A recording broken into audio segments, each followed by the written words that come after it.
ओम श्री गणेशाय नमः। दोस्तों, वीडियो शुरू करने से पहले वीडियो को लाइक कर दे और चैनल को सब्सक्राइब जरूर कर दे। Story name is Mafia Husband and this story is begin from chapter 113 and guys don't forget to share your reviews and put on your earphones before starting the video for better experience। तो चलिए शुरू करते हैं। ये कहकर Christina मुड़कर जाने लगती है तो जस्टिन जल्दी से उसके पास आकर उसके हाथों को पकड़कर अपनी उदास भरी आवाज में कहता है, क्रिस्टीना अगर तुम्हें नहीं पहनना तो इसे अपने पास रख तो सकती हो ना। ये कहते हुए वह उसे लॉकेट को क्रिस्टीना के हाथ में दे देता है। क्रिस्टीना एक नज़र उसे लॉकेट को देखते हैं और फिर एक नज़र जस्टिन को देखते हैं। उसे थोड़ी देर देखने के बाद वह उस लॉकेट को वहीं जमीन में छोड़ देती है, जिससे वह लॉकेट टूट जाता है और क्रिस्टीना बिना देखे वहां से चली जाती है। पीछे खड़ा जस्टिन जब उसे लॉकेट को टूटे हुए देखा है तो वह तुरंत उसे उठाकर अपने हाथों में ले लेता है। तो वह देखता है कि लॉकेट का चेन टूट गया है, पर लॉकेट अभी भी ठीक था। पर वह क्रिस्टीना के इस रिएक्शन से बहुत ज्यादा दुखी हो गया था। उसने तो ये लॉकेट बहुत ही प्यार से बनाया था। उसने पहली बार क्रिस्टीना के लिए कुछ देने की कोशिश की थी, इसीलिए उसने बहुत ही खास तरीके से इस लॉकेट को बनवाया था। लेकिन क्रिस्टीना ने न केवल उसे लेने से इनकार कर दिया था, बल्कि उसे इतनी बुरी तरीके से तोड़ भी दिया था। जस्टिन थोड़ी देर तक उसे लॉकेट को अपने हाथों में लिए हुए देखाता है और फिर उस लॉकेट को वही सामने के टेबल पर रखकर चला जाता है। उसके जाने के कुछ देर बाद ही क्रिस्टीना वापस लौट कर आती है और फिर उस लॉकेट को अपने हाथों में लेकर देखने लगती है। अब क्रिस्टीना को भी लग रहा था कि शायद उसने कुछ ज्यादा ही रिएक्ट कर दिया था। अगर उसे ये लॉकेट नहीं लेना था तो वह मना कर सकती थी, लेकिन उसने इस लॉकेट को तोड़कर जस्टिन को हर्ट किया है। क्रिस्टीना उस लॉकेट को अपने साथ ले आती है और फिर उसे दूसरे दिन एक ज्वेलरी शॉप में जाकर ठीक करवाकर वापस अपने पास रख लेती है। आज उसके हाथ में वही लॉकेट था और वह उसे पढ़कर रो रही थी। वही क्रिस्टोफर के विला के दूसरे कमरे में शेल्वी अभी मिरर के सामने खड़ी होकर अपने पेट पर हाथ रखकर उसे देख रही थी। उसके चेहरे में तो स्माइल थी, लेकिन उसकी आंखों में उदासी साफ दिखाई दे रही थी। वह अपने बच्चों को देखते हुए मन ही मन सोच रही थी, क्रिस्टोफर तुम्हारे जाने के बाद तो मुझे खुश होना चाहिए, लेकिन फिर मैं खुश क्यों नहीं हूँ? आखिर क्यों मैं अपने दिमाग से तुम्हारा ख्याल निकाल नहीं पा रही हूँ? क्यों मैं जितना ज्यादा तुमसे दूर रहने की कोशिश करती हूँ, उतना और ज्यादा मैं खुद को तुम्हारे करीब महसूस करती हूँ। मुझे नहीं चाहिए तुम और ना ही तुम्हारी यादें। फिर क्यों बार बार तुम मेरी यादों में चले आते हो? मुझे तुमसे नफरत है, फिर भी मैं चाहती हूँ कि तुम मेरे सामने रहो। इस एक महीने में मैं हर रोज बस यही सोचती हूँ कि बस एक बार तुम मेरे सामने आ जाओ और मैं तुम्हें देख लूँ। तुमने तो मुझे इतना दर्द दिया है, इतनी तकलीफ दी है कि मैं तुम्हें अपने करीब महसूस भी नहीं करना चाहती थी, लेकिन फिर भी हर वक्त हर एक मिनट बस तुम्हारे एहसास को महसूस करना चाहती हूँ। आखिर क्यों मेरे ख्यालों से निकल नहीं जाते? क्यों मुझे हर वक्त परेशान करते रहते हो? तुम्हें किसने हक दिया है कि तुम इस तरह से न रहकर भी मेरे ख्यालों में आकर मुझे परेशान करो? शेल्वी यह सब सो ही रही थी कि तभी उसके कमरे में ऋषि और कनक आ जाते हैं। कनक उसे मिरर के सामने खड़ा देखकर अपनी आंखों में चमक लिए उससे पूछता है, दीदी आप क्या कर रही हो और आप यह मिरर के सामने अपनी टमी में हाथ रखकर क्यों खड़े हो? क्या बेबी अब बाहर आने वाला है? कनक का सवाल सुनकर शेल्वी मुस्कुरा देती है और फिर उसे पढ़कर बिस्तर में बैठे हुए कहती है, मैंने बताया था ना करना कि बेबी अभी नहीं आएगा, उसके बाहर आने में अभी बहुत वक्त है। कनक थोड़ा उदास होते हुए कहती है, दीदी मुझे इंतजार नहीं हो रहा है। मैं जब भी पूछता हूँ आप हर बार यही कहती हो, मुझे बेबी जल्दी चाहिए, आप इसे जल्दी से बनाकर नहीं दे सकती हो? शेल्वी को कनक की जिद को देखकर तो समझ में ही नहीं आ रहा था कि अब वह कनक के सवालों का जवाब कैसे दे। भला वह कैसे बच्चे को बनाकर बाहर भेज सकती है?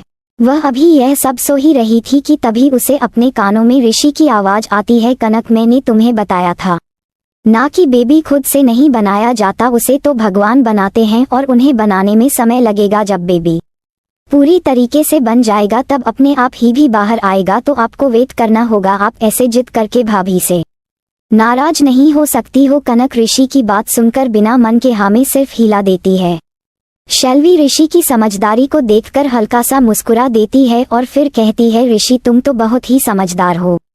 और तुमने तो बहुत ही अच्छी तरीके से कनक समझा दिया है। फिर वह थोड़ा सा सस्पिशियस बनते हुए ऋषि की तरफ देखकर कहती है, कनक इतने अच्छे से तो मेरी बात कभी नहीं मानती है जितने अच्छे से वह अभी तुम्हारी बात मान रही है। बताओ तुम दोनों के बीच क्या चल रहा है? क्या कुछ ऐसा है जो मुझे नहीं पता है? क्या तुम दोनों एक दूसरे को पसंद करते हो? फिर थोड़ा सा हैरान होते हुए कहती है, एक मिनट, कहीं तुम दोनों एक दूसरे के गर्लफ्रेंड बॉयफ्रेंड तो नहीं हो? ऋषि शेल्वी की बात सुनकर एक मिनट के लिए तो चौंक जाता है, फिर जल्दी से एक्सप्लेन करते हुए कहता है, अरे नहीं भाभी, ऐसी बात नहीं है, कनक तो बहुत ही प्यारी है, मैं तो बस इसीलिए उसका ख्याल रखता हूँ, आप जैसा सोच रही हैं वैसा कुछ भी नहीं है। ऋषि उसे इस तरीके से हड़बड़ता देखकर शेल्वी को मन ही मन बहुत ज्यादा हंसी आ रही थी, पर फिर भी वह बाहर से थोड़ा सा सख्त बनते हुए कहती है, सच में क्या ऐसा है? सिर्फ तुम हमेशा मेरी बहन के आगे पीछे क्यों रहते हो और उसका इतना ख्याल सिर्फ इसलिए रखते हैं क्योंकि वह बहुत प्यारी है? इस बार सच सच बताओ, क्योंकि मैं तुम्हारा झूठा 1 मिनट में पकड़ लूंगी। ऋषि जल्दी से घबराते हुए एक्सप्लेन करता है, नहीं भाभी, मैं सच बोल रहा हूँ, मैं तो बस कनक का ख्याल रखता हूँ क्योंकि वह बहुत ही अच्छी है, हमेशा मेरी बात मानती है, मैं जो कहता हूँ वह करती है, बस इसीलिए। इतना कहकर ऋषि अपने सर को नीचे कर लेता है। ऋषि को इस तरह देखकर शेल्वी खिलखिलाकर हंसने लगती है। वही बगल में खड़ी कनक, उसे तो कुछ समझ में ही नहीं आ रहा था, वह तो बस कंफ्यूजन से कभी ऋषि को देखते तो कभी शेल्वी को। शेल्वी फिर ऋषि को देखते हैं जो कि अपना सिर नीचे किए हुए खड़ा था, जैसे कि उसने कोई बहुत बड़ी गलती कर दी हो और अब उसे पनिशमेंट मिलने वाली हो। वह उसके पास जाकर उसके चेहरे को ऊपर करके कहती है, अरे मैं तो मजाक कर रही थी, पर अगर तुम दोनों सच में गर्लफ्रेंड बॉयफ्रेंड हो तो मुझे बता दो, मैं तुम दोनों की बाद में बड़े होकर शादी करवा दूंगी, क्योंकि तुम तो मुझे बहुत पसंद हो मेरी बहन के लिए, और तुम मेरी बहन का जितना ख्याल रखते हो शायद ही कोई रख पाए, तो तुम तो एक परफेक्ट हस्बैंड बनने वाले हो। अभी ऋषि जो उदास खड़ा था, अब शेल्वी की इस अचानक से बात को सुनकर पूरी तरीके से हैरान हो जाता है और अपनी आंखों को बड़ा करके शेल्वी की तरफ देखने लगता है। शेल्वी बड़े ध्यान से ऋषि की तरफ देखते हुए पूछती है, तो बताओ, क्या तुम करोगे कनक से शादी? पर ऋषि के जवाब देने से पहले बगल में खड़ी कनक जब शेल्वी की बात सुनती है तो वह उछलकर ऋषि के गले लग जाती है और फिर चहकते हुए कहती है, दीदी, क्या मेरी ऋषि से शादी होने वाली है? आप कब करवाने वाली हो मेरी ऋषि से शादी? यह सब पूछते वक्त कनक की छोटी छोटी आंखों में चमक साफ दिखाई दे रही थी। जब शेल्वी कनक की बात सुनती है तो वह भी हंसते हुए ऋषि की तरफ देखकर पूछती है, लो, तुम्हारी दुल्हन तो पहले से ही तैयार है, अब बताओ दूल्हे राजा, तुम कब करने वाली हो मेरी बहन से शादी? इस बार ऋषि की बात सुनकर शर्मा जाता है और शर्म से अपने सर को नीचे कर लेता है। शेल्वी को ऋषि की यह हरकत बड़ी ही प्यारी लगती है, तो वह उसे छेड़ते हुए पूछती है, अरे हमारे दूल्हे राजा तो कोई जवाब ही नहीं दे रहे हैं, लगता है उन्हें हमारी बहन पसंद नहीं आई। ठीक है, मतलब हमें अपनी बहन के लिए कोई दूसरा दूल्हा ढूंढना होगा, अब हम आपके साथ कोई जबरदस्ती तो कर नहीं सकते। ऋषि जब ये सुनता है कि शेल्वी कनक के लिए कोई दूसरा लड़का ढूंढने वाली है तो वह जल्दी से कहता है, नहीं भाभी, मैं कनक से शादी करने के लिए तैयार हूँ, मैं उसी से शादी करूँगा, आपको कोई लड़का ढूंढने की जरूरत नहीं पड़ेगी। जब शेल्वी उसका ये कन्फेशन सुनती है तो जोर जोर से हंसने लगती है। वही उसके इस तरह से हंसने पर ऋषि समझ जाता है कि शेल्वी कब से उसे बस परेशान कर रही है, तो वह शर्माते हुए दौड़कर कमरे से बाहर चला जाता है। आखिर वह था तो एक 15 साल का बच्चा ही, वह शेल्वी की बातों को समझ नहीं पाया और अपने मन की बात कह दी थी, पर जब शेल्वी को इस तरह से हंसते हुए देखा है तो वह समझ जाता है कि शेल्वी बस उसे परेशान करने की कोशिश कर रही है। ऋषि को भागते हुए देखकर कनक भी उसके पीछे दौड़ते हुए चली जाती है। वही पीछे बैठी शेल्वी उन दोनों को मुस्कुराते हुए देख रही थी। इटली में बाहर आज मौसम बहुत ज्यादा खराब था, चारों तरफ बर्फीली हवाएं चल रही थी और साथ में जोरों से बर्फबारी भी हो रही थी। पूरा इटली बर्फ से ढका हुआ था, सभी लोग अपने घर के अंदर थे। पूरे इटली में अलर्ट जारी कर दिया गया था कि कोई भी अपने घर से बाहर न निकले, क्योंकि आने वाले कुछ समय में शायद है कि मौसम और ज्यादा खराब हो जाए और बर्फबारी और ज्यादा शुरू होने की संभावना ही थी। इटली से आने जाने की सारी फ्लाइट बंद हो चुकी थी और सभी यातायात को रोक दिया गया था। इस बर्फबारी में इटली के एक सुनसान इलाके में जहां बहुत सारे पेड़ पौधे थे पर वह पेड़ पौधे भी बर्फ से ढके हुए थे, वहां एक बड़ी संख्या में लोग जो किसी फौजी की तरह लग रहे थे वह बहुत ही सावधानी से अपने हाथ में गन लिए आगे बढ़े जा रहे थे।